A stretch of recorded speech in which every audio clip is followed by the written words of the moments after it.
Bismillahirrahmanirrahim. Alhamdulillahi hamdan kathiran tayyiban mubarakan fih kama yuhibbu rabbuna wa yarda. Ashhadu an la ilaha illallah wahdahu la syarika lah wa ashhadu anna Muhammadan abduhu wa rasuluh. Sallallahu wa sallam wa barik ala abdihi rasulihil karim nabiyyina Muhammad wa ala alihi wa ashabihi wa man ittaba'ahum bi ihsanin ila yaumiddin. Amma ba'd. Hayakumullah, barakallahu fikum. Assalamualaikum warahmatullahi wabarakatuh. Segala puji dan pujian bagi Allah Jalla wa Ala, Rabb yang menciptakan kita, Rabb yang memberikan kepada kita kenikmatan iman dan Islam, Rabb yang memberikan kepada kita nikmat kesihatan. Allah juga telah memberikan kepada kita segala keperluan kita hidup di dunia ini. Dan jangan sekali-kali kita mengkufuri akan nikmat-nikmat yang Allah telah berikan kepada kita. Walhamdulillah. Salawat serta salam semoga sentiasa dicurahkan ke atas Nabi kita Muhammad sallallahu alaihi wasallam dan ahli baitnya dan mereka yang mengikuti mereka dari semasa ke semasa hingga yaumul qiyamah. Ikhwah wa akhwat muslimin dan muslimat azani Allah wa iyyakum. Kita teruskan pengajian kita pada dars khususiyah yang mana sambungan daripada pengajian yang lepas, yang mana kita mengkaji pengajian tafsir untuk surah Al-Baqarah, surah Al-Imran 102 sehingga 104 minggu lepas. Kita akan teruskan penafsiran dalam surah Al-Imran di ayat 103, 104 dan selanjutnya. Taib.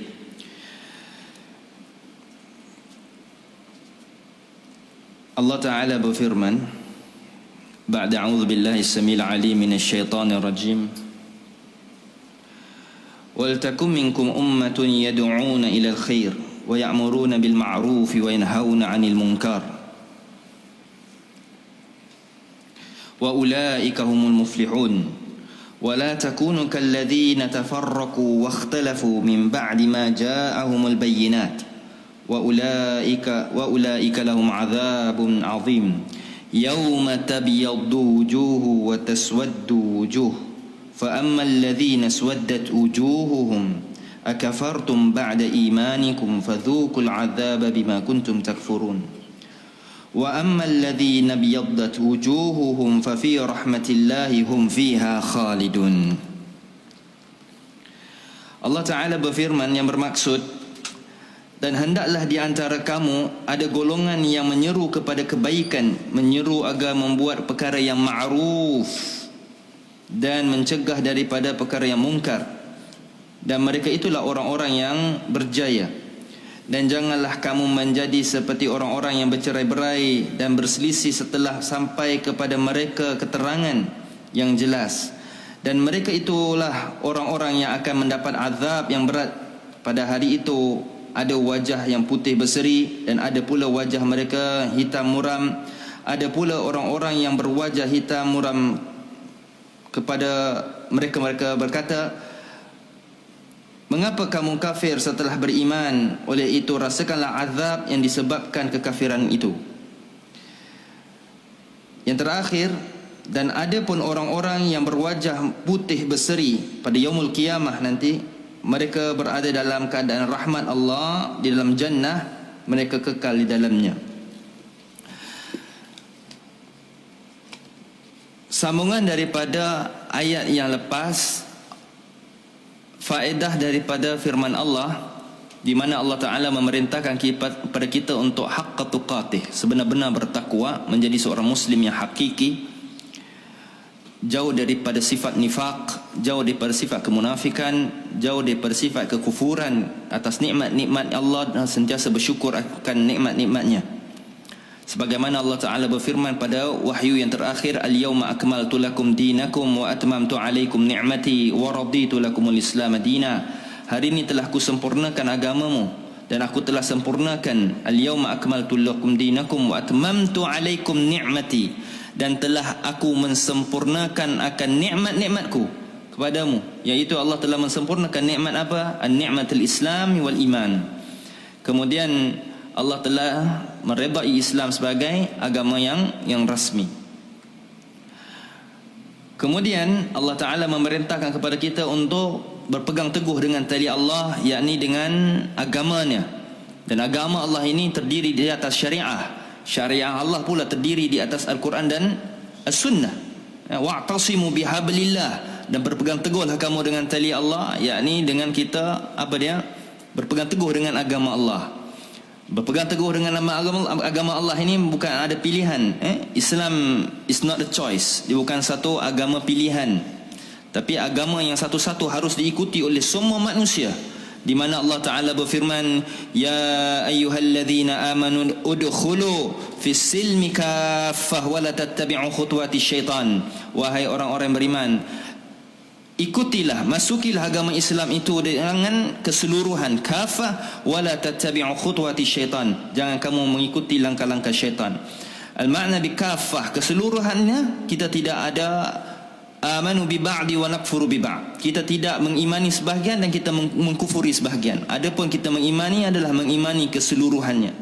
Dan ciri-ciri orang-orang munafik hari ini adalah mereka mengimani sebahagian apa yang mereka rasa mereka sukai, dan mereka mengkufuri apa yang mereka tidak sukai. Maka berpegang teguh dengan tali Allah adalah mengikuti agama Allah, kerana agama Allah terdiri di atas syariat. Agama Allah bukan terdiri di atas akal-akal orang-orang yang bodoh. Agama Allah terdiri di atas syariah. Dan apa itu syariah? Syariah itu terdiri di atas Al-Quran dan As-Sunnah. Lalu bagaimana pula kita memahami Al-Quran dan As-Sunnah? Al-Quran dan As-Sunnah difahami dengan sesuai apa yang telah difahami oleh para sahabat-sahabat Nabi ridwanullahi alaihim ajma'in. Sahabat-sahabat Nabi adalah manusia yang paling baik memahami Al-Quran dan Hadis, bukanlah orang-orang yang selepasnya. Kerana sekiranya sahabat-sahabat itu tidak boleh memahami Al-Quran dengan baik, maka manusia yang selepasnya pasti tidak akan boleh memahami Al-Quran dengan baik. Maka sekiranya ada orang bertanya kenapa, maka sahabatlah manusia yang pertama mendengarkan kalam Allah Jalla wa'ala, di mana Allah Ta'ala berfirman, kuntum khaira ummatin ukhrijat linnas. Manusia yang paling baik dikeluarkan di muka bumi ini adalah kalian. Siapa yang dimasukkan kalian? Sahabat. Ketika wahyu turun di atas apa? Sahabat Nabi. Ini pun tafsir juga ditahrifkan, dipesongkan tafsir ini menjadi kuntum khairu ummah, kalian adalah umat yang paling baik. Kemudian ta'muruna bil ma'ruf, ajak manusia untuk berbuat baik. Dengan dalil ni jadinya lah kelompok jamaah pi tak balik, jamaah tabligh. Jamaah pi dia depa tak nak balik. Kerana apa? Dia kata kita buat kebaikan, ta'muruna bil ma'ruf. Kita jangan jadi manusia yang dangkal. Sahabat mengajak kepada manusia ta'muruna bil ma'ruf. Jangan lupa ayat selepasnya. Apa dia? Wa tanhau 'anil munkar, dan mencegah kemungkaran. Ini dia ajak orang kebaikan pergi masjid, yang kemungkaran pula tak dicegah. Jadi pentafsiran itu harus sejajar dengan apa yang telah difahami oleh sahabat. Sekiranya tidak, tafsir itu mengikuti al-hawa, mengikuti hawa nafsu. Maka sahabat-sahabat adalah manusia yang paling baik memaham Al-Quran dan Hadis. Meskipun ada sahabat-sahabat yang tertinggal dari ketika wahyu itu disampaikan. Ketika itu berlaku, bukan setiap kali Nabi berada di mana semua sahabat itu ada. Ketika Nabi safar ke tempat lain, Ada sahabat yang tinggal, bukan setiap kali Nabi safar semua ikut. Lepas ni ustaz kalau safar semua ikut juga kan. Kalau tidak tertinggal nanti ilmu-ilmu yang lain. Jadi tidak berlaku berdemikian rupa. Walhamdulillah. Dan itulah agama Allah yang mulia. Syariah terdiri daripada Al-Quran dan hadis yang difahami oleh para sahabat Nabi alaihi salatu wassalam. Maka pemahaman sahabat ini mempunyai beberapa murid-murid mereka yang gemilang, iaitu para at-tabi'in, seperti Imam Malik bin Anas, Imam Darul Hijrah. Ini semua adalah antara imam-imam murid daripada para sahabat, seperti Imam Mujahid, seorang ahli tafsir. Ini semua ulama-ulama yang hidup pada zaman sahabat, dan mereka adalah manusia yang memahami Al-Quran ini sebagaimana para sahabat itu memahamkan agama ini. Lalu manusia pada akhir-akhir kemudiannya, setelah pada zaman berlakunya fitnah di zaman sahabat, manusia menafsirkan Al-Quran ini dengan bil hawa, dengan hawa nafsu dia. Mentafsirkan Al-Quran ini sewenang-wenangnya sesuai kehendak mereka. Sebelah minggu lepas telah kita sebutkan pentafsiran itu ada dua jenis.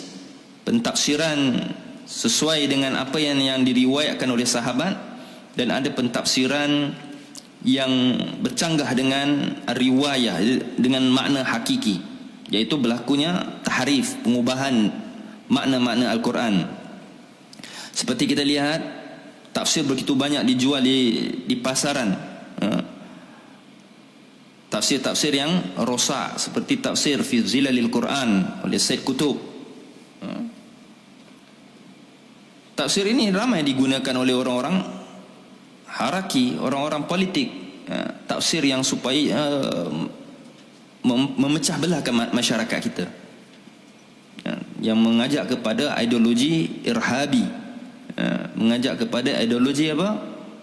Ekstremis, dan juga pemahaman akidah yang menyimpang sehingga mengatakan Al-Quran itu makhluk dan sebagainya.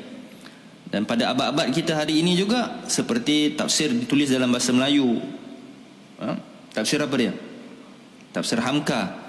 Ini semua tafsir-tafsir ahli falsafat yang merosakkan. Banyak ulama lagi yang menuliskan tafsir-tafsir yang begitu baik. Taib, barakallahu fikum. Kemudian sambungan daripada firman hari ini, yang di mana ayat 104, di mana Allah Taala berfirman, wal takum minkum ummatun yad'una ilal khair.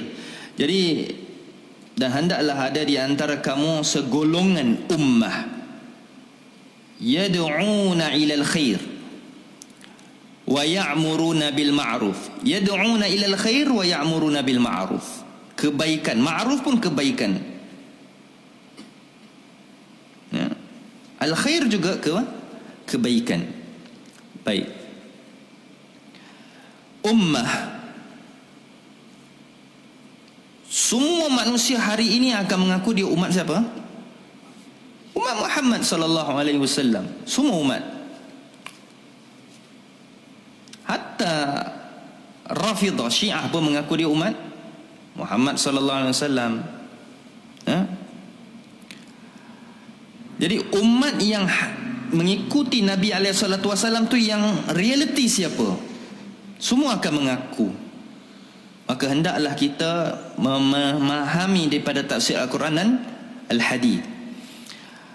Allah Ta'ala berfirman dalam Surah Al-Baqarah,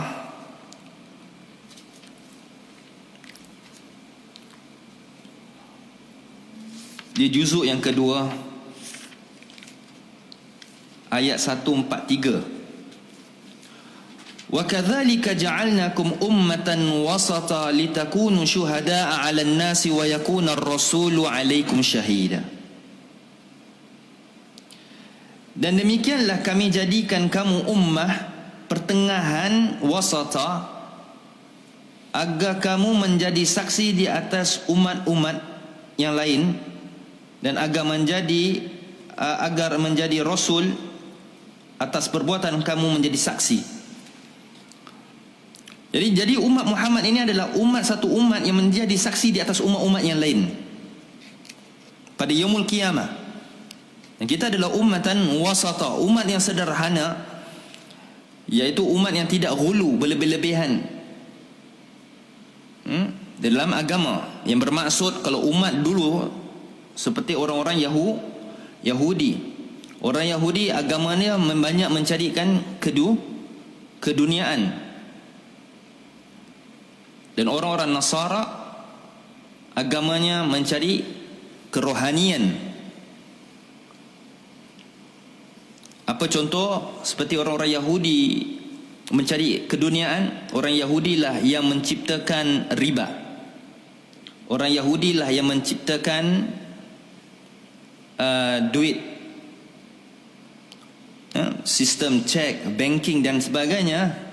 Semua ini adalah dimonopoli oleh orang-orang Yahudi. Kemudian orang-orang Nasara,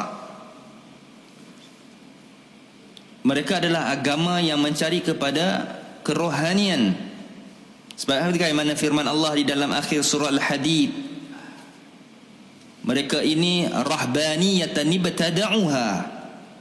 Mereka itu tidak diperintahkan untuk mengurungkan diri mereka di dalam gereja-gereja, rumah ibadah mereka, lalu mereka mengurung untuk tidak mahu berkahwin, berpuasa tidak mahu berpuasa tidak mahu berbuka, wasa wisal berterusan. Agama-agama mereka mencari kerohanian. Itu agama mereka ghulu. Ghulu ni apa? Berlebih-lebihan, yang di mana Allah tidak perintahkan. Jadi satu, mereka tu berlebih-lebih dalam keduniaan. Satu lagi, berlebih-lebih dalam mencari kerohanian. Maka umat Islam adalah agama ummatan wasata, agama yang tidak mencari berlebih dunia dan tidak berlebih juga mencari akhirat.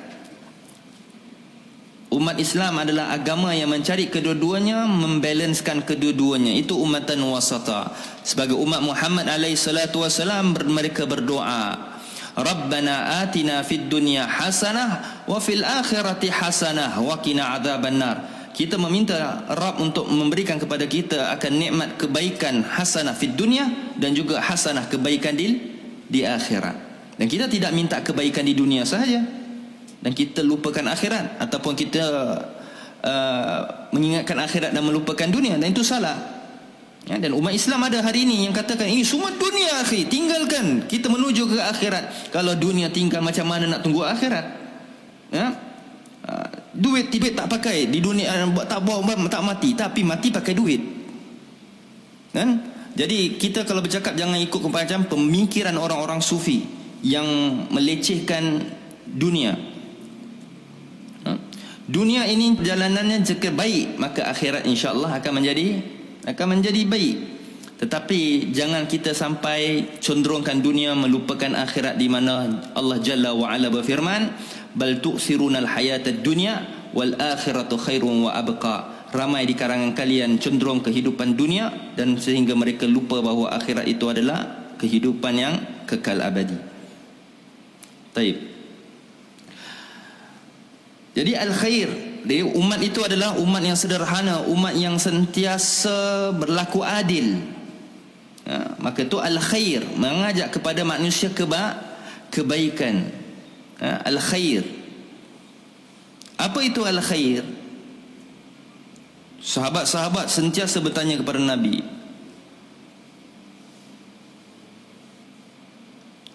apakah amalan yang paling baik, Muslim yang paling baik?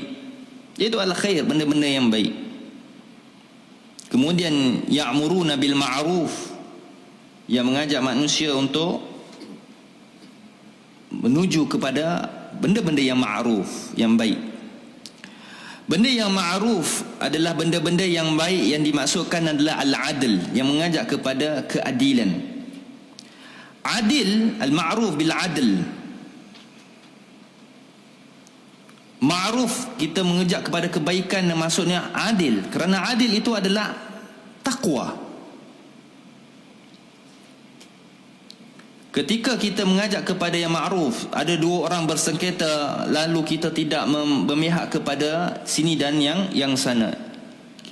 kita mendamaikan dan kita menjadi berlakunya adil. Di mana Allah Ta'ala berfirman dalam surah Al-Ma'idah, Ya ayyuhalladzina amanu kunu qawwamina lillahi syuhada'a bil qist wa la yajrimannakum syana'anu qaumin alla ta'dilu i'dilu huwa aqrabu littaqwa. I'dilu huwa aqrabu littaqwa. Berlaku adillah, kerana itu menghampiri kepada ketakwaan. Jadi ma'ruf, benda yang baik, benda yang khair, yang mengajak kepada ketakwaan. Kemudian wa yanhauna 'anil munkar, umat ini mencegah manusia daripada melakukan kemungkaran. Kemungkaran ini masyarakat kita memahami kepada menahan daripada melakukan amalan-amalan yang maksiat, seperti mencegah ada apa dia? Mencegah orang minum khamar, mencegah berlakunya khalwah dan sebagainya. Sedangkan Islam dah mencegah benda tu, tapi bukan membuat satu pasukan untuk apa dia? Mencari-cari, intip-intip orang pergi minum khamar kat dalam bilik, orang berdua-duaan dalam bilik. Islam tidak mengajar tu. Ini semua ajaran-ajaran orang-orang yang ekstrim. Tidak ada satu riwayat daripada sahabat Nabi SAW maupun salaful ummah rahimahumullah ta'ala yang mengajak kepada mencari mencegah kemungkaran ini dengan mencari-cari dosa-dosa manusia. Baik, di sini mungkar ni ada dua jenis. Satu mungkar pada agama dan juga pada dirinya. Kita ada kemungkaran pada diri kita dan kita ada kemungkaran kepada agama kita. Jadi kemungkaran di sini adalah kemungkaran kedua-duanya boleh berlaku. Kita berlaku dua-dua mungkar. Minum khamar itu mungkar, berzina itu mungkar, apa lagi? Kadzab itu mungkar, berdusta itu mungkar, berjudi itu mungkar, makan sesuatu yang haram itu mungkar, melakukan sesuatu perkara yang haram itu mungkar. Itu maksud mungkar, benda yang ditegah. Mungkar itu adalah sesuatu yang ditegah. Tapi cara yang nak ditegah itu mesti dengan ilmu. Baik. Orang buat dosa-dosa peribadi, manhaj salaf, para salafus salih tidak mencari-cari dosa manusia yang lain. Dan itu bukan namanya watanhauna 'anil munkar. Itu namanya apa? Tajassus, iaitu mencari-cari, mengintai-ngintai dosa manusia. Orang buat dosa apa, dia pergi cari.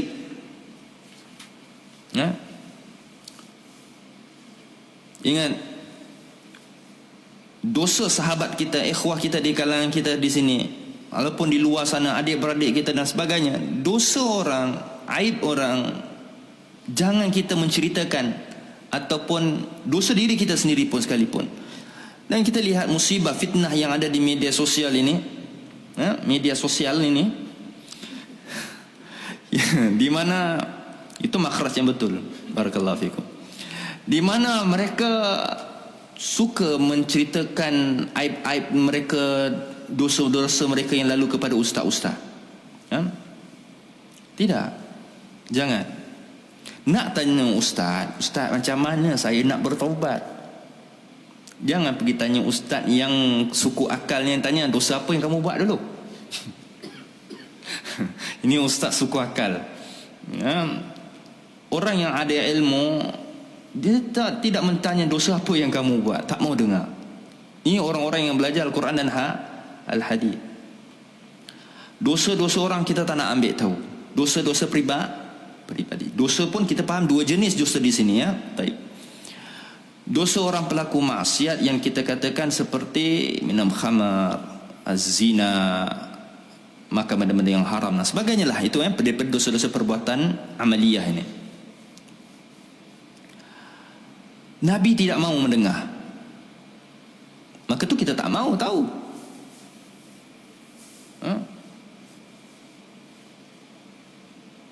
Lagi-lagi akhwat, para wanita, jangan cerita dosa-dosa yang dulu pergi sini, pergi sana, buat ini, buat itu, cerita kat ustaz. Ustaz bukan malaikat tahu. Ustaz ni banyak bujang 3. Jangan cerita macam-macam. Ya, baik. Jadi cerita dia, jangan cerita kemaksiatan, dosa-dosa pribadi kepada orang. Sebagaimana telah diriwayatkan di dalam Sahih Muslim, seorang siapa? Wanita Ghamidiyah yang datang kepada Nabi SAW ketika beliau nak apa? Nak salat. Ya Rasulullah, tutahhiruni, sucikan aku ya Rasulullah. Bima tutahhiruki, bagaimana aku nak sucikan kau?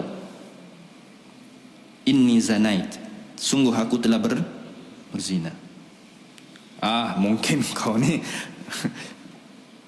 sentuh-sentuh saja. Nabi berpaling sehingga 4 kali. Nabi pun bertanya kepada sahabat, apakah wanita ini seorang peminum khamar, mabuk laluk? Ketika dia bertanya, dia bersungguh-sungguh untuk mengadu pada Nabi SAW. Nabi tak nak tahu pun. Bersungguh-sungguh. Dia bersungguh-sungguh untuk mendapatkan hukum had. Dan dia beriman kepada hukum had tersebut.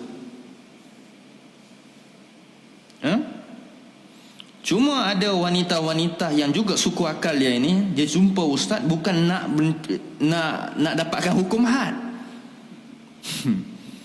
Maksud jadi lain kadang-kadang, dan itu fitnah. Jadi pelaku-pelaku dosa ini hendaklah merahsiakan dosa-dosa dia supaya tidak menceritakan kepada sesiapa pun daripada kalangan manusia. Siapa pun. Hanya dia dengan Allah sahaja yang mengetahui. Ini dosa apa? Dosa aib peribadi. Yang kedua, ada satu kelompok yang suka mencari-cari dosa orang, iaitu dosa-dosa peribadi orang. Meskipun hatta khabar itu sahih, kita tahu si pelaku tu buat demikian, tak mau kita ambil tahu. Sebagaimana Nabi mengajar kita satu petunjuk tadi dalam Sahih Muslim, supaya jangan ambil tahu. Ya, jangan ambil tahu. Kerana apa? Di dalam hadis yang sahih disebutkan oleh Imam Muslim dan telah disyarahkan oleh Syekh Muhammad Al-Utsaimin rahimahullah dalam Riyadhus Shalihin. Man satara abdan musliman satarallahu yaumal qiyamah. Barang siapa yang menutup aib seorang hamba, seorang muslim, maka Allah akan menutup aib dia pada yaumul qiyamah. Jadi kemungkaran dosa pribadi ini hendaklah kita menutup, dan meskipun benda-benda itu kita tahu, jangan cerita. Dan itu untuk para akhwat, para isteri-isteri, jangan kita menceritakan apatah lagi keaiban-keaiban suami-suami kita. Tak ada suami saja, tak ada suami-suami. Suami saja kepada siapa-siapa pun. Kerana jarang suami nak bercerita hal isteri kepada orang. Itu termasuk perkara-perkara yang dilarang. Baik.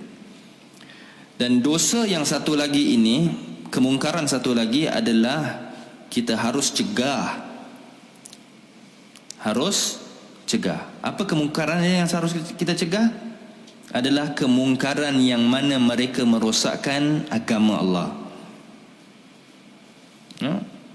Mereka merosakkan agama Allah,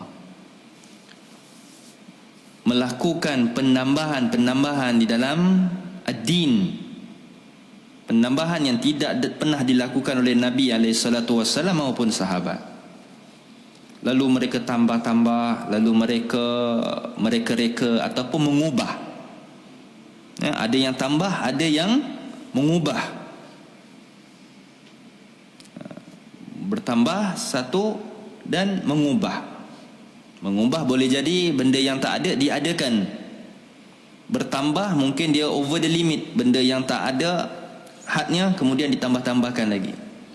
Berlebih-lebih juga. Baik. Maka perkara ini harus ditegah. Mungkar yang tadi pun, kalau kita nampak orang minum khamar, boleh juga dia kalau minum di khayal orang ramai, boleh tak ditegah? Boleh. Dan ulil amr boleh tangkap ketika tu kerana dia tak tertutup. Baik, kita balik pada poin tadi. Sekiranya orang itu buat kemungkaran tidak tertutup, boleh ditegah, dicegah dan boleh ditangkap. Tetapi kalau benda itu tertutup, tidak boleh dicari-cari. Dan berlakunya sistem khalwah ini selalunya famous dekat the only here lah, di negara ini. Mereka memahamkan konsep menangkap, merush macam gini, benda-benda mencegah kemungkaran. Tak puasa tangkap naik van, kan? Tak puasa naik van apa Imam? Van jenazah. Ya. Ada, itu satu saja yang ada di Malaysia. Ya. Orang tak solat, tak apa. Maka tu, kalau kita lihat di Mamlakah di Saudi, orang yang tak solat disebat dah tua-tua ni, disebat dengan syimak tu, kain serban disebat, dihalau untuk pergi solat. Tengah minum sedap-sedap di Starbucks tu, dia buat solat, disuruh di solat. Dan dia ada ma'ruf dan mungkar, pakai mikrofon, jalan, suruh orang pergi solat. Dan azan, tutup kedai, jalan pergi menuju solat. Berikan orang itu peringatan, fadzakir fa inna dzikra tanfa'ul mu'minin. Berikan peringatan kerana peringatan itu manfaat bagi orang yang beriman. Itu ma'ruf, dia ajak ke benda yang ma'ruf. Solat, ayo tutup kedai, pergi solat. Kemudian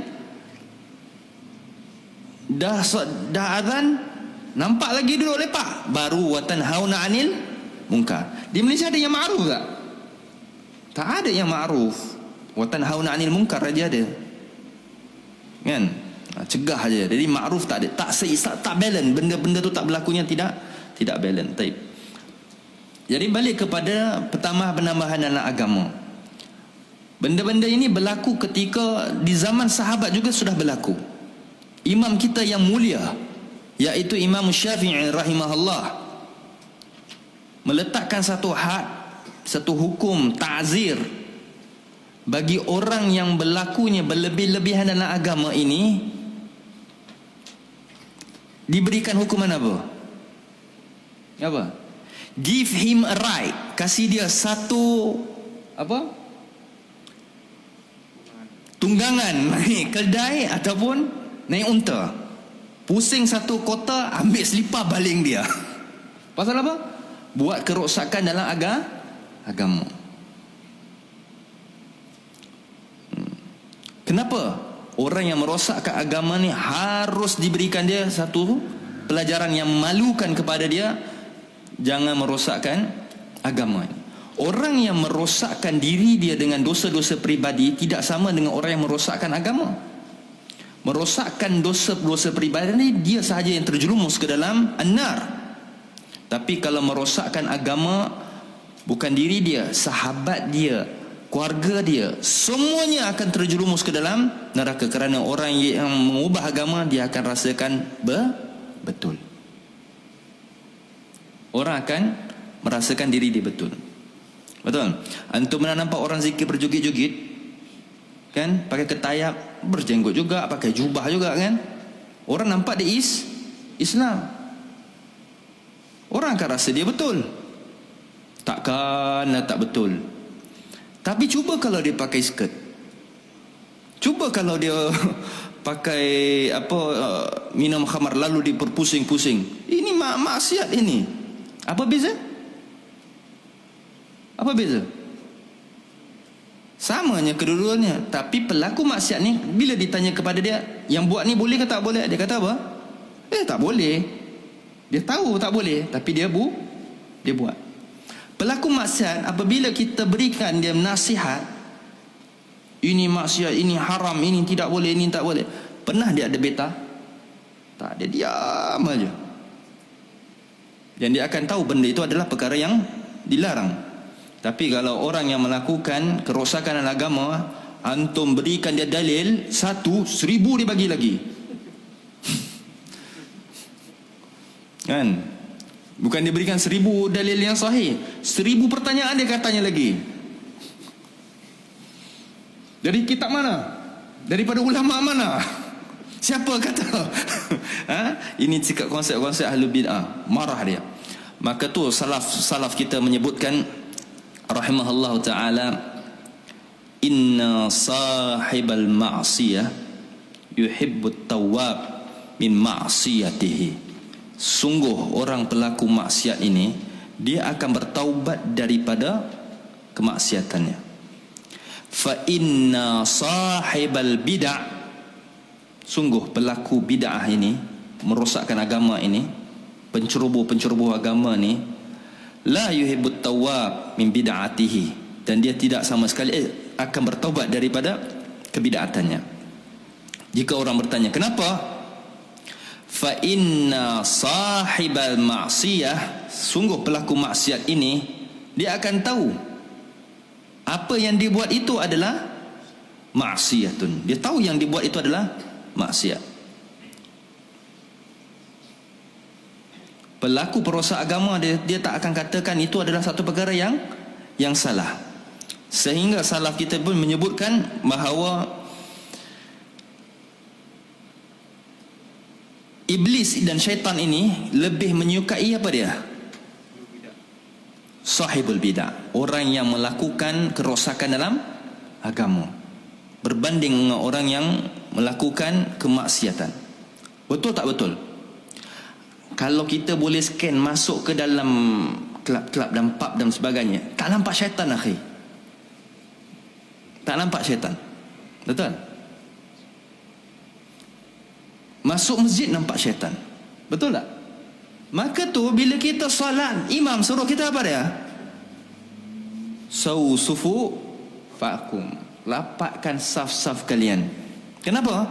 Syaitan mencelah, dia main-main kat situ. Betul?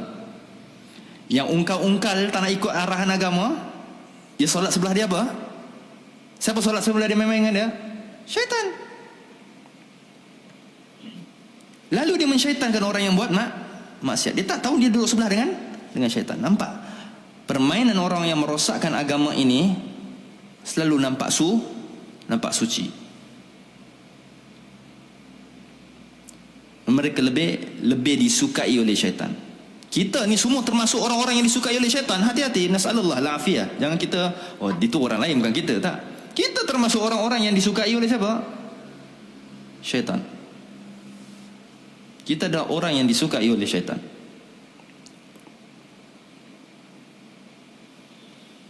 Kita nak baca Quran, baca apa? Baca apa? A'udzubillahi minasyaitanirrajim. Minum air putih, kita baca apa? Bismillah. Orang minum khamar ada baca bismillah? Tak kan? Tapi ada orang serban dia bagi besar, nak minum air macam-macam dia baca. Betul? Disuruh baca bismillah, lagi macam dia baca bismillahirrahmanirrahim, Allahumma salli ala Muhammad wa ala ali Muhammad, macam-macam dia baca, lalu dia minum. Kerana pelaku maksiat ni, dia tahu air ni tak boleh baca bismillah. Dia cerdik ketika tu. Baik, dari kesimpulan dia apa? Bukan memuji pelaku maksiat, tapi pelaku maksiat ni dalam hatinya masih ada iman. Jadi jangan rasakan orang yang pergi masjid itu mengubah agama ni, iman dia sudah cukup. Malah iman dia lebih dicopot-copot oleh syaitan. Baik. Lalu dia mengatakan orang yang minum khamar ni adalah air kencing syaitan. Macam pernah nampak syaitan kencing? Pernah nampak syaitan kencing? Ini ajib dan gharib, orang-orang macam ni. Ini benda-benda yang pelik tapi benar.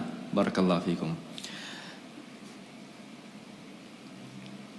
Jadi wa yatanhauna 'anil munkar, mencegah daripada manusia melakukan apa dia? Kemungkaran. Jauhkan diri daripada kemungkaran.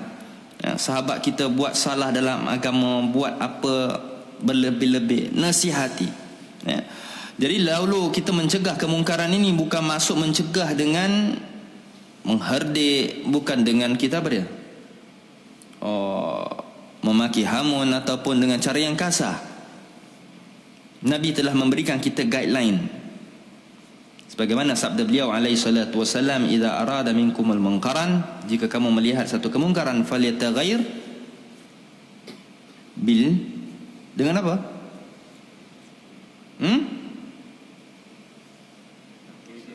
Biyadi, dengan tangannya. Kemudian dengan apa? Bilisani. Kemudian dengan apa? Lisannya. Kemudian fa illam yastati' wa dzalika adhaful iman. Dengan tangannya. Dengan tangan ni bukan dipukul orang buat kemungkaran. Dengan tangan ni kalau pemerintah dia gunakan kuasa dia.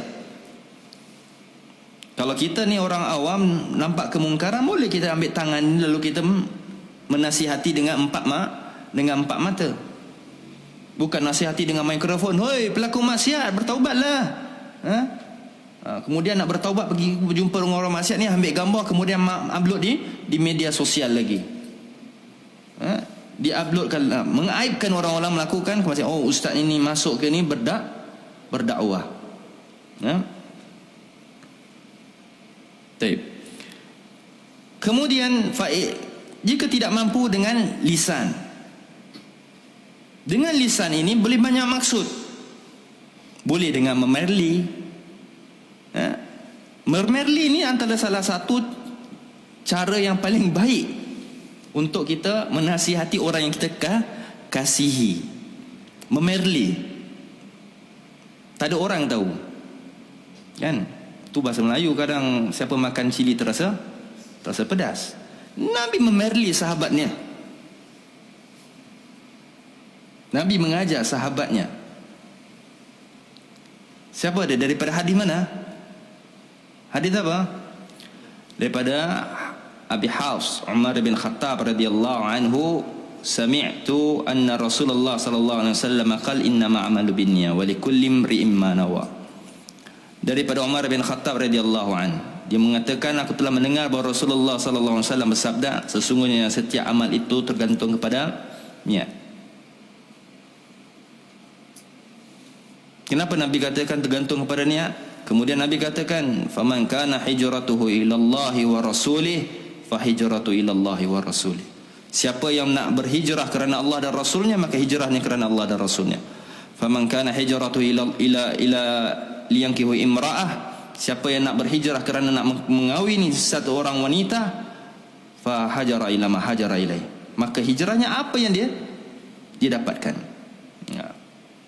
Okey.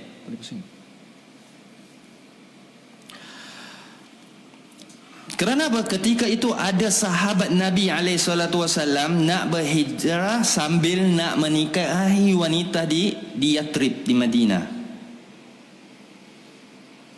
Nabi hanya apa? Memerli sahaja. Kerana ramai-ramai tu, Nabi dah tahu. Jadi mungkin ada tanya, macam mana Nabi tahu? Macam mana Nabi tahu?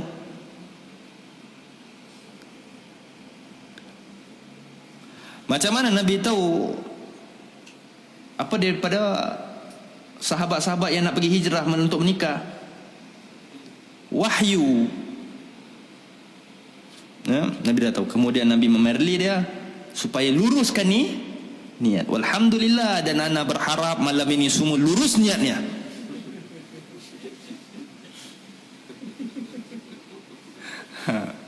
Kan? Ini memerli juga nih. Belajar lurus niatnya. Okay? Jangan tengok masa, jangan tengok pinggan putih. Innama amalu binniyah. Barakallahu fikum. Jadi agama ini mukhlishan lahuddin, mesti ikhlas. Tayyib.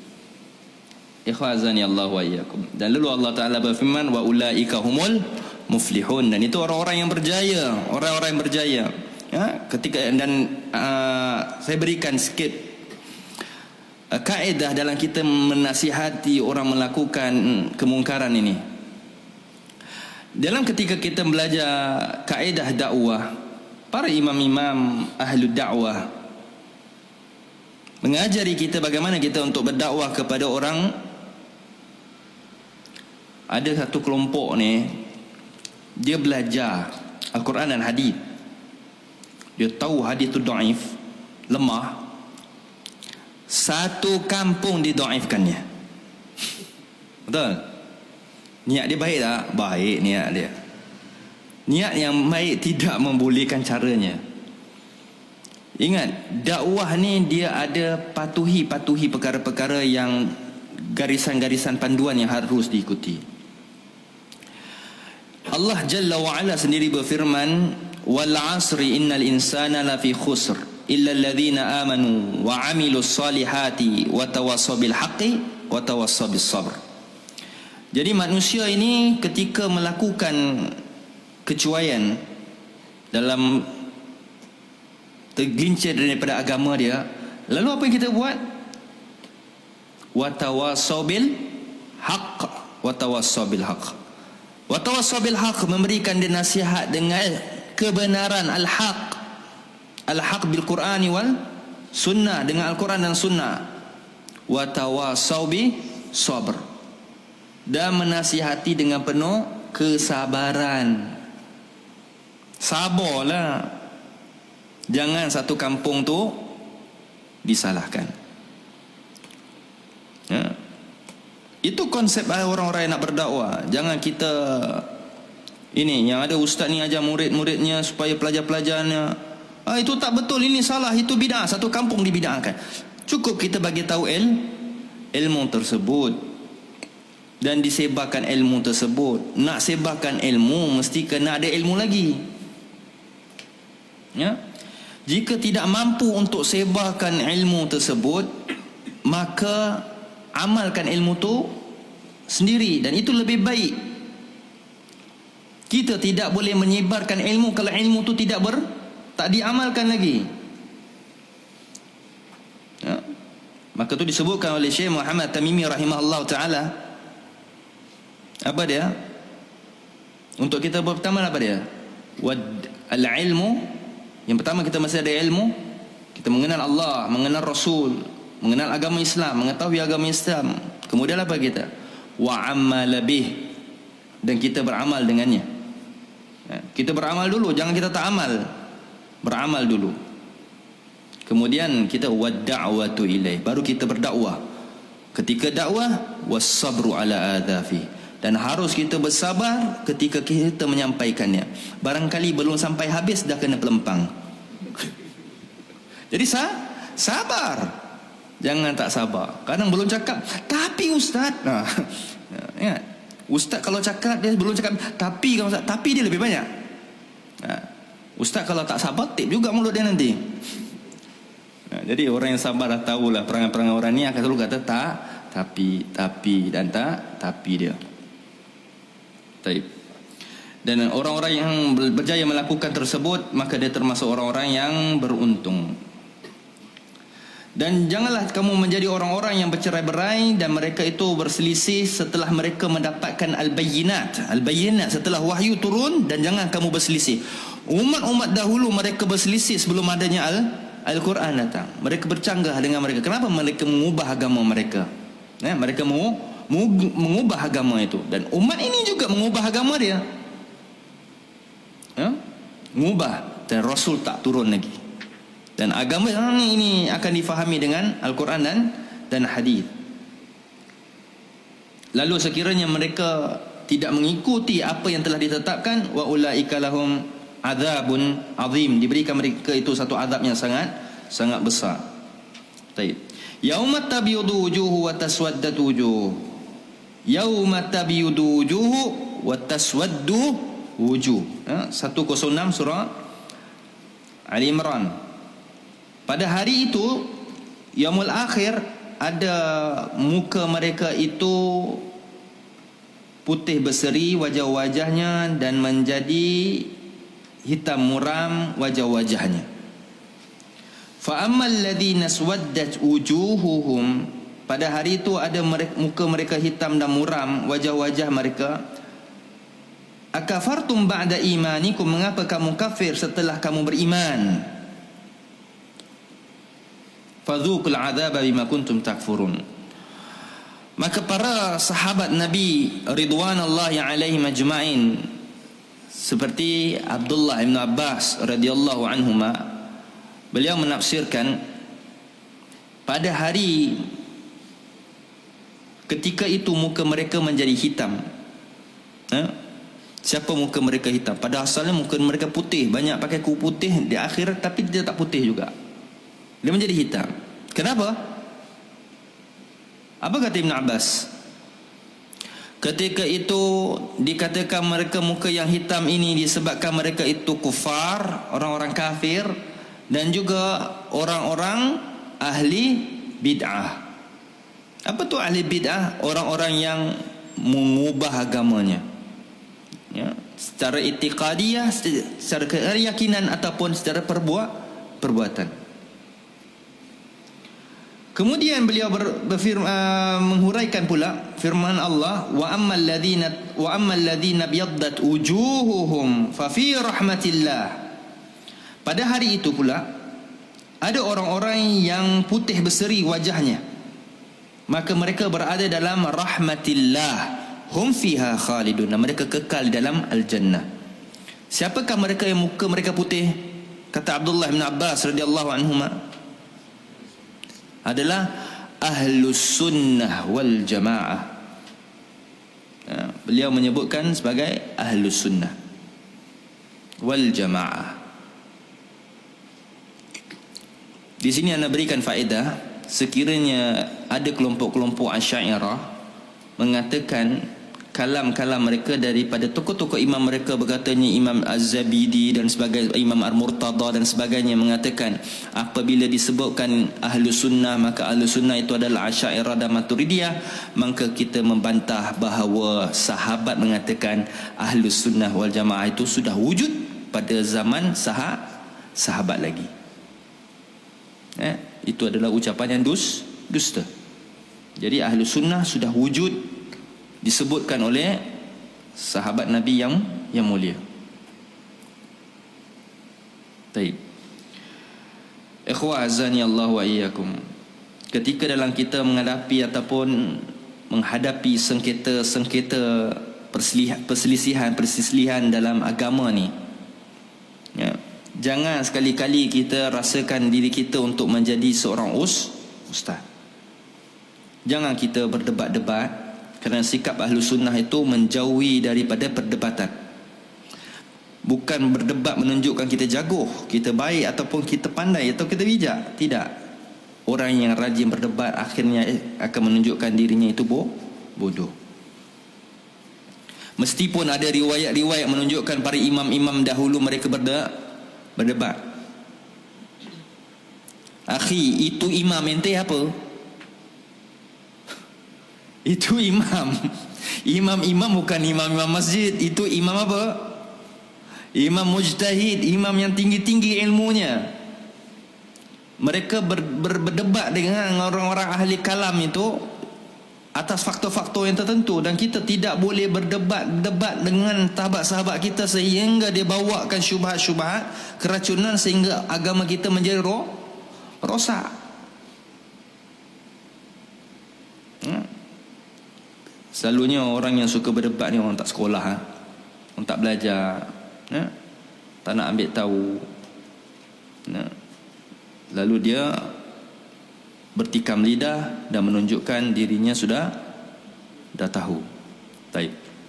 Yang kedua, belajar sikit kemudian sudah serba tahu. Hati-hati. Belajar sikit kemudian sudah tulis kitab. Ada belajar sikit, dia belajar ni, kemudian dah tulis kitab. Tulis kitab, akhi. Tulis kitab bukan tulis storybook tau, tulis kitab bincang pasal hukum agama. Hati-hati. Rosak agama. Ustaz ni pergi belajar jauh-jauh, balik kitabnya banyak, nak baca pun tak ada masa nak tulis kitab lagi. Dia tak tahu bila masa dia belajar, bila masa dia baca, kemudian sudah boleh dah boleh tulis. Tayyib. Ikhwan azani Allah wa iyyakum. Maka ilmu ni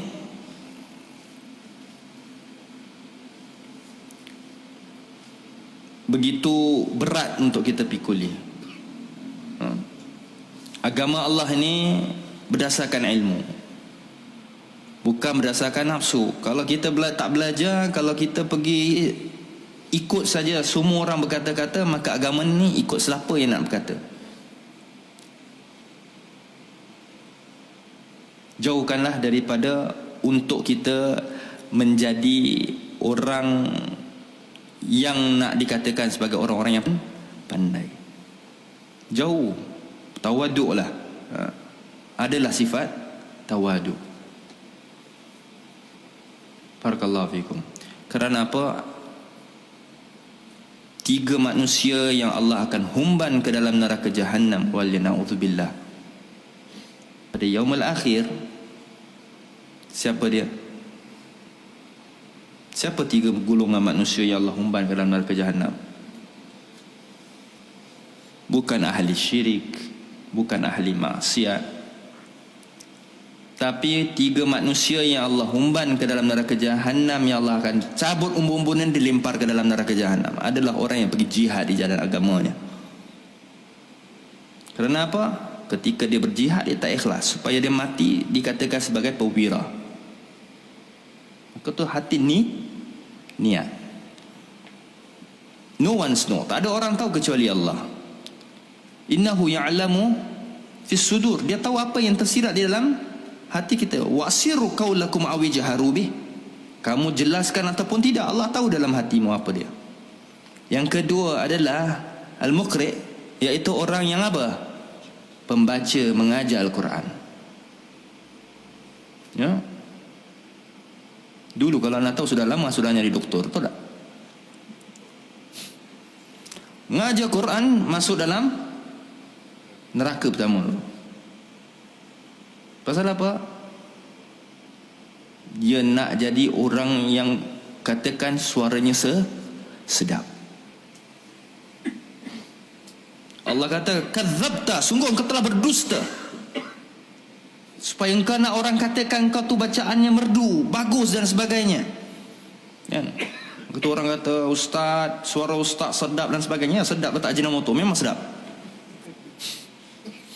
Suara ustaz, Masya Allah. Kalau kita faham hadis tu, kita akan rasa takut. Tapi orang kalau tak tahu hadis tu, dia akan jadi apa dia? Kibir. Lebih suka lagi, lagi suka. Yang ketiga adalah siapa dia? Apa dia? Ahlul ilm, ulama. Ada orang nak jadi ulama supaya orang katakan dia cerdik, dia pandai dan sebagainya. Ya? Tapi dia belajar bukan kerana Allah, supaya orang kata dia pandai. Maka tu banyaklah penulisan-penulisan dia. Penulisan-penulisan dia. Jadi ini bukan satu khabar gembira untuk menjadi seorang ustaz, akhi. Bukan. Ana jadi ustaz kerana takdir Allah. Bukan cita-cita. Ya. Jangan jadikan cita-cita ana nak jadi seorang syekh kabir satu hari nanti. Seorang syekh besar, jadi seorang ahli fatwa besar. Kan? Ya, kita doakan anak kita bukan jadi seorang apa dia? Syekh kabir ke ahli fatwa. Tidak, kita doakan anak kita apa dia? Menjadi manusia yang bermanfaat agamanya. Meskipun dia bukan seorang ahli fatwa, tetapi anak kita adalah orang yang boleh amalkan agama Allah. Maka tu hadis itu mengancam. Hadis itu mengancam kita. Maka janganlah bertawadud lah. Janganlah kita bercita-cita untuk menjadi apa dia? Ustaz-ustaz. Ya. Itu satu ancaman. Jauhkanlah sifat-sifatnya. Baik, barakallahu fikum. Naam.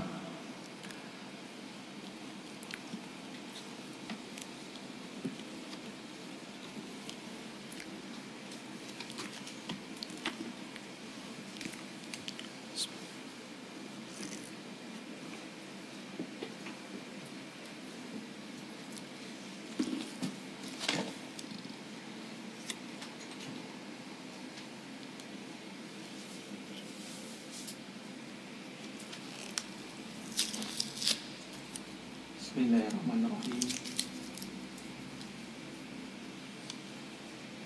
Kami minta izin untuk membacakan beberapa soalan. Soalan yang pertama, doa iftitah mempunyai banyak versi. Yang mana satu yang paling afdal untuk dibaca?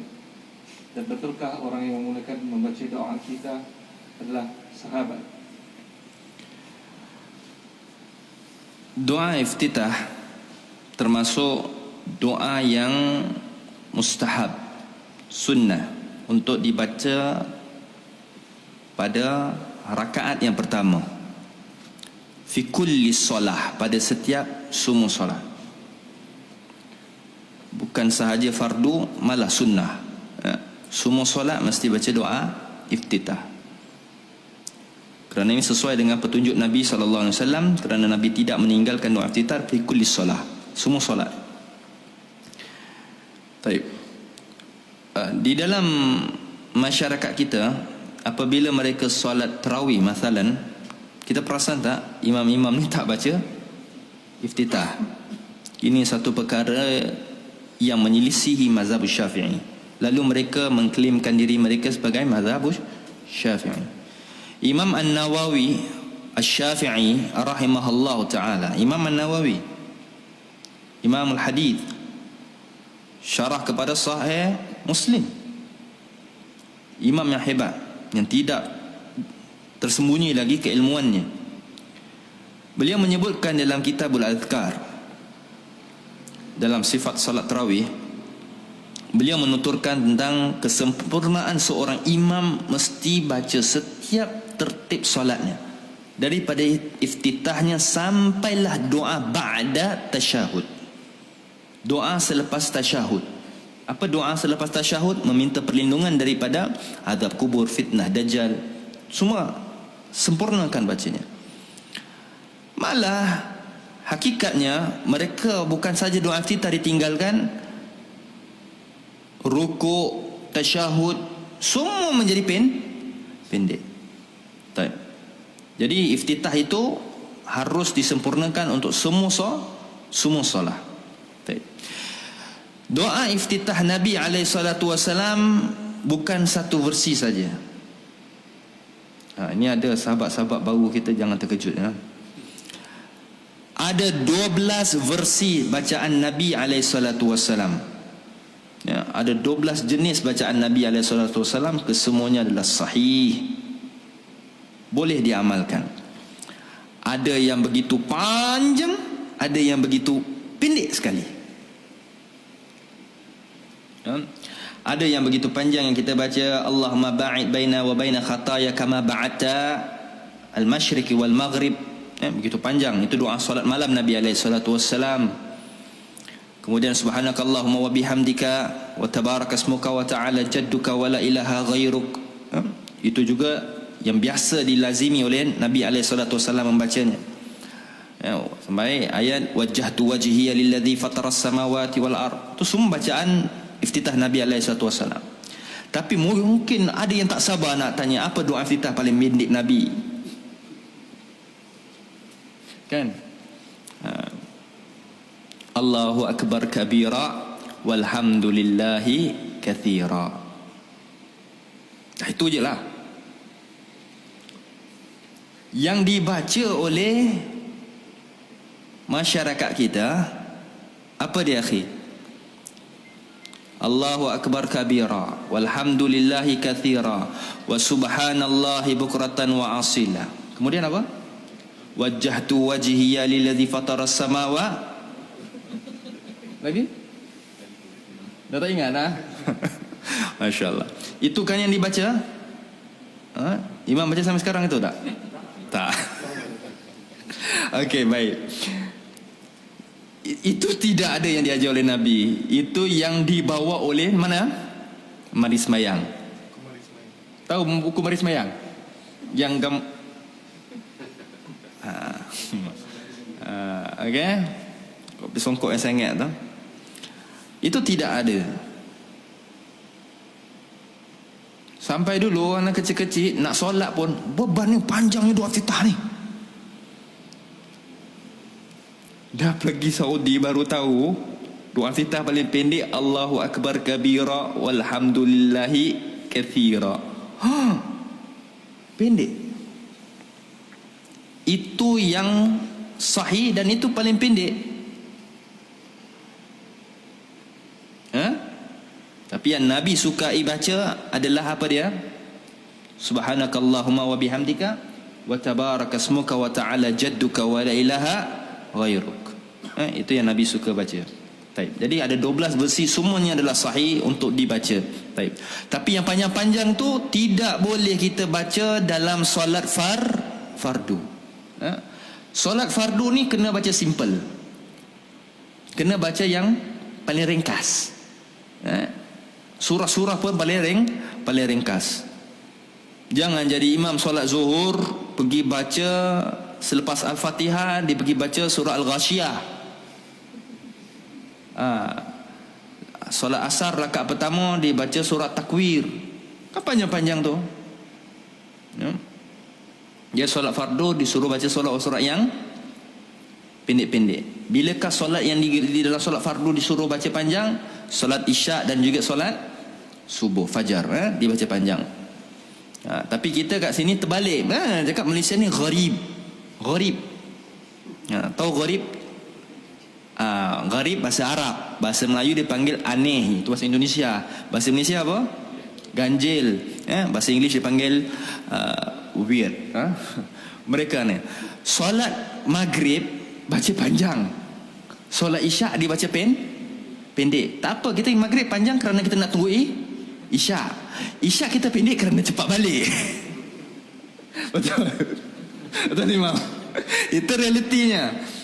Jadi maghrib tu dipendekkan kerana masanya pendek, isyak tu dipanjangkan.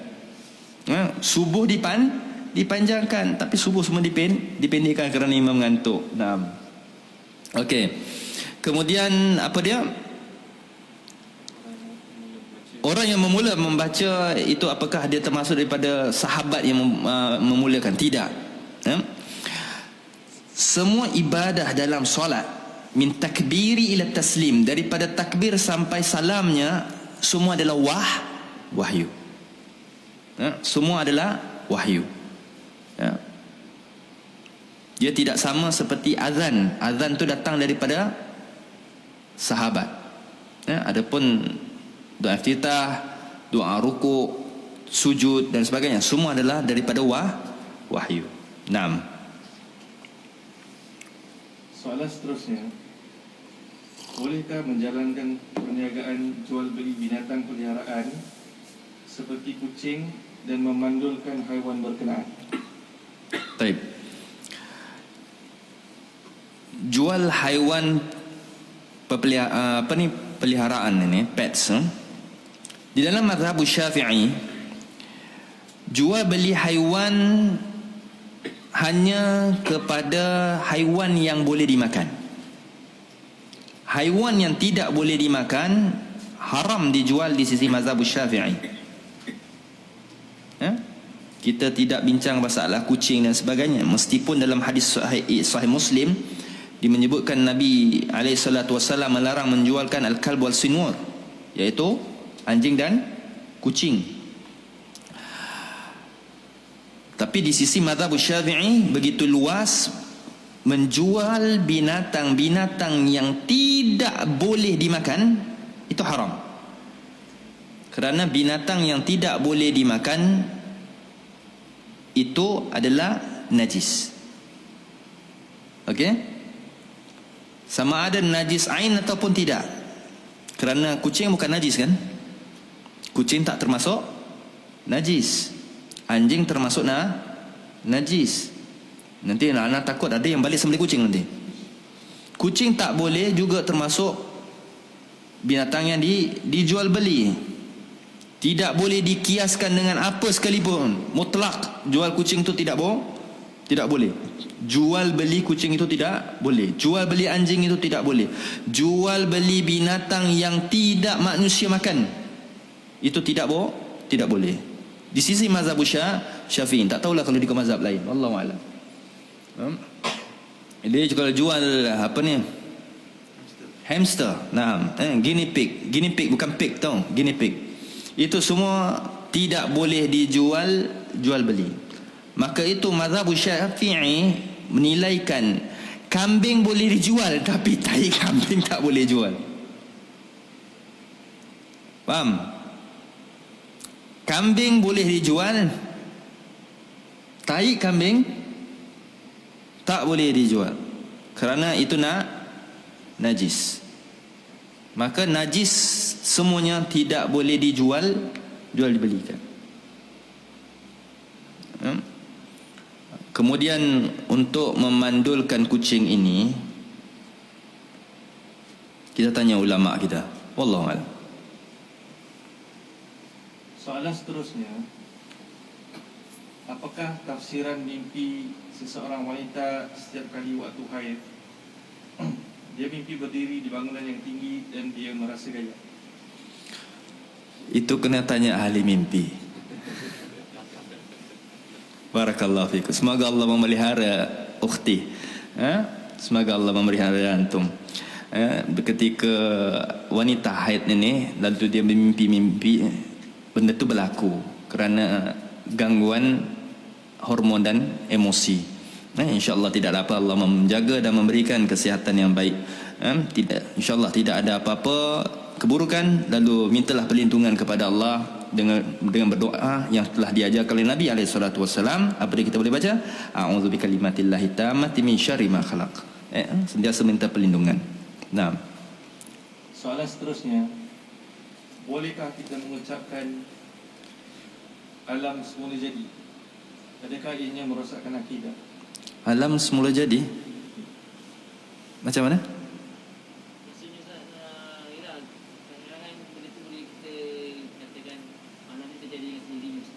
Tak, itu tidak boleh. Itu berlakunya orang-orang ilhad. Orang-orang ilhad, altis, orang yang menolak agama. Allahu khaliqu kulli syai'.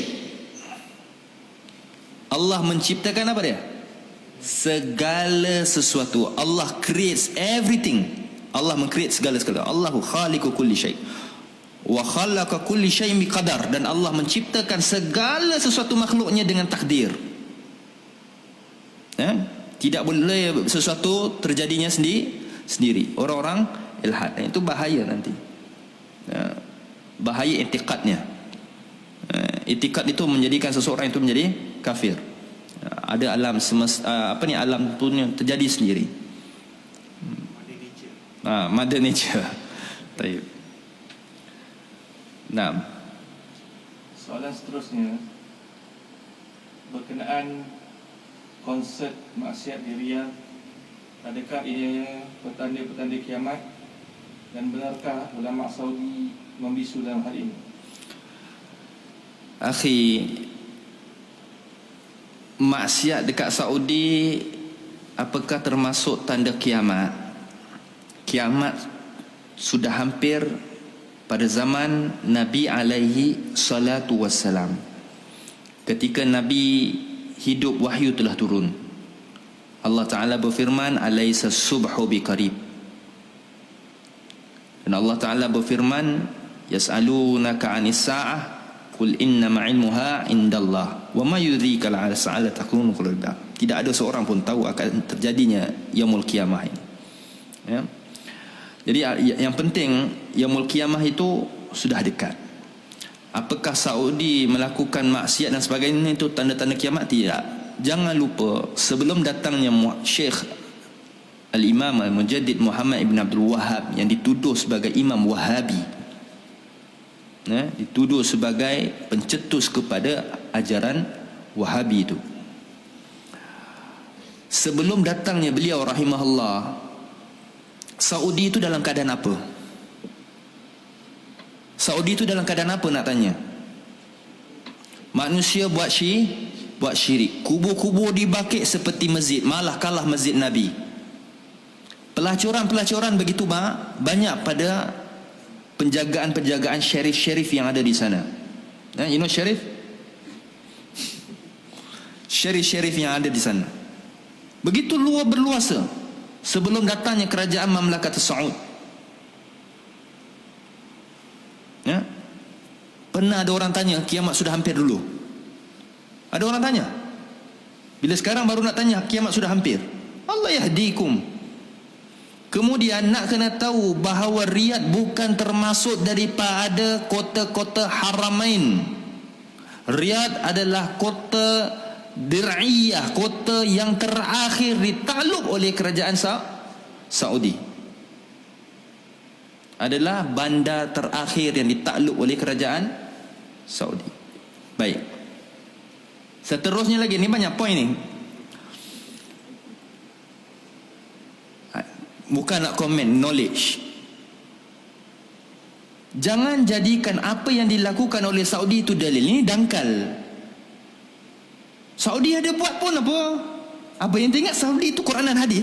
Dalil kita Quran dan hadis, bukan Mekah Madinah dalil. Mekah dan Madinah bukan dalil. Jangan siapa kata jadi Mekah dan Madinah jadi dalil, nanti Dajjal datang ke Madinah pun antum ikut. Kan dalil tu. Baik, barakallahu fikum. Kemudian apakah ulama Saudi membisu? Tidak, akhi.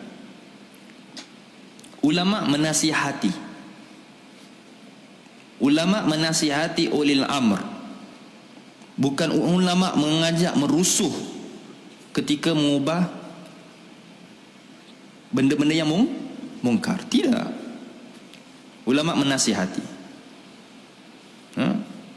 Jangan kita menuduh ulama-ulama membisu.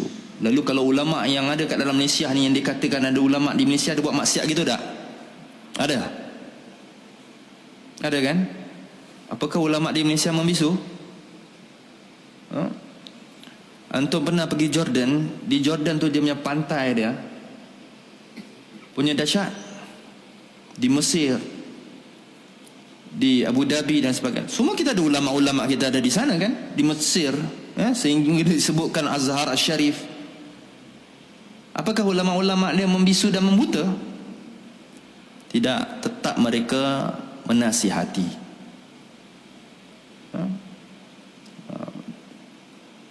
Dosa-dosa maksiat ni, yang ini manusia nampak. Antum tahu maksiat yang paling banyak dilakukan oleh manusia hari ini di mana? Di mana? Di masjid. Apa dia buat? Rumah-rumah Allah dijadikan tempatnya nyanyi-nyanyian. Tak ada seorang pun katakan benda tu dilarang. Nah, wallahu a'lam. Soalan terakhir. Seorang tukang gunting rambut diminta memotong rambut Fawzat atau mencukur janggut. Bagaimanakah hukum perniagaan atau makan gaji tersebut? Al-qadha naha Rasulullah sallallahu alaihi wasallam an qaza bis-sabi. Nabi sallallahu alaihi wasallam melarang memotong rambut secara qaza bagi as-sabi, boy. Boyish, budak lelaki. Kerana dalam Sababul Wurud, ketika Nabi menampak seorang anak seperti Umar,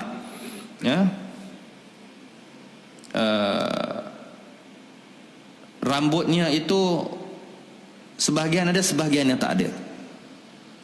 Kalau kita lihat macam orang China kan, dia ada rambut sebahagian ada, sebahagian dia licin, gondolkan dan sebagainya kan. Dan itu termasuk daripada larangan untuk kanak-kanak. Jadi bayi ni ataupun boy ni, rambut dia nak dipotong, potong seluruh, ataupun tak nak dipotong, biarkan begitu. Itu daripada maksud hadis itu dalam Sahih Bukhari. Kemudian daripada kedai gunting rambut yang hukum buat servis-servis yang melarang, seperti terlarang itu, mencukur lihyah ataupun melakukan qaza, benda-benda itu terlarang. Anak tak nak bincang pasal gaji dan sebagainya, tapi pergi potong kedai tersebut tu tak boleh. Ulama telah berfatwa seperti Syekh Muhammad Al-Utsaimin rahimahullah, tidak pergi ke kedai tersebut sekiranya tidak ada uzur yang lain, kerana dia buat sesuatu perkara yang memaksiati kepada Rasul, itu tidak boleh. Jadi kalau pergi tak boleh, macam mana gajinya? Qul qawli hadza wastaghfirullahal azim li wa lakum, subhanakallahumma bihamdik, asyhadu an la ilaha illa anta, astaghfiruka wa atubu ilaik. Wassallallahu wasallam ala nabiyyina Muhammad wa ala alihi wa ashabihi ajmain. Walhamdulillahirabbil alamin.